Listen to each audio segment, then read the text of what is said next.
Hello guys, I am shush. And आप सबको तो पता ही चल गया होगा बिग बॉस OTT 3 में क्या हो रहा है। कटारिया को एविक्ट कर दिया गया है, अरमान को एविक्ट कर दिया गया है। आपको गाइस बिग बॉस ने एक बड़ी बात छुपाई है कि बिग बॉस ने अपना टाइटल पूरा छुपाया है। बिग बॉस इस बार खाली बिग बॉस नहीं है, बिग बॉस शो का नाम है पूरा अंधों में काना राजा ढूंढने का शो। वीकेस्ट में थोड़ा ठीक ठीक ढूंढने का शो, बेवकूफ़ों में थोड़ा कम बेवकूफ़ ढूंढने का शो। क्योंकि अच्छे अच्छे कंटेस्टेंट तो उन्होंने बाहर ही निकाल दिए।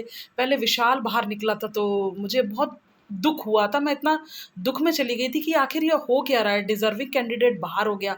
और जैसे ही लवकेश कटारिया को निकला, मुझे दुख लगने की बजाय ऐसा लग रहा है, बिग बॉस पे तरस आ रहा है कि बिग बॉस के ऊपर भी लग रहा है एक बिग बॉस बैठा जो बिग बॉस को धमकी दे रहा है, नहीं बेवकूफ़ों की रेस में तुम्हें ढूंढना है कोई ठीक इंसान।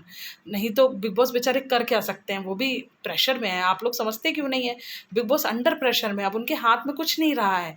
उनके शो का नाम ही हो गया है भाई biased show, super biased show, worst season ever. हम लोगों को याद रहेगा भाई कैसा शो है ये। एंड जब मतलब विशाल और कटारिया, शिवानी, इनकी इतनी भयंकर वोटिंग होती है, तभी तो इन लोगों को बाहर निकालना बहुत ज़रूरी था। अगर इनको बाहर नहीं निकालते तो फिर ये वीकेस्ट में ठीक कैसे ढूंढते। अब ये लोग बने रहते तो साई केतन, जिसको खुद को यकीन नहीं हो रहा है कि मैं टॉप 5 में आ गया हूँ, कृतिका उसको खुद को यकीन नहीं हो रहा है मैं टॉप 5 में आ गई, तो भाई हम लोग कैसे यकीन कर लें वो लोग टॉप 5 में आ गए। अभी बाहर जाके उनको सदमा लगने वाला है कि हम तो टॉप 5 में आ गए, वो तो 1-2 सप्ताह हम बाहर हो जाते। ऐसी प्लान लेके आए थे, पर वो खुद ही कह रहे हैं हमें कैसे पता, यकीन ही नहीं हो रहा है कि हम टॉप 5 में आ गए। तो अब वो टॉप 5 में आ गए हैं तो उनको समझ ही नहीं आ रहा है, तो हम लोग भी ये यकीन कैसे करेंगे। उनको भी नहीं लग रहा है ये हमारे, उनको भी लग रहा है कि हमारे साथ हो क्या रहा है। अच्छे अच्छे कंटेस्टेंट बाहर चले गए, हम लोग यहाँ बच गए। तो मतलब ऐसे टॉप 5 हैं, मतलब बिग बॉस के इतिहास में ऐसे टॉप 5 नहीं होंगे, 1-2 को छोड़ के।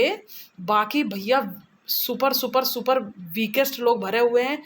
उससे अच्छा तो और कंटेस्टेंट थे जिनको भर लेते हैं। बिग बॉस ने भी ऐसा गेम खेला है और इन लोगों को पता ही नहीं है, साई और कृतिका और इन लोगों को पता ही नहीं है कि इनको बलि का बकरा बनाया जा रहा है। इनकी वोटिंग होती है कम, इतनी कम होती है कि इनसे थोड़ी सी ज़्यादा वोटिंग वाले को जिताना है।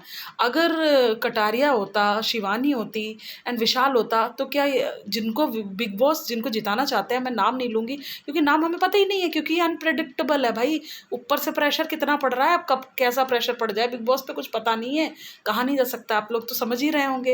एंड अब देखिए आगे क्या होता है। एंड अनप्रेडिक्टेबल सीज़न है, अब फिनाले में क्या होता है देखते हैं। एंड वोटिंग भाई इनकी, साई केतन की, कृतिका की कैसी वोटिंग होगी।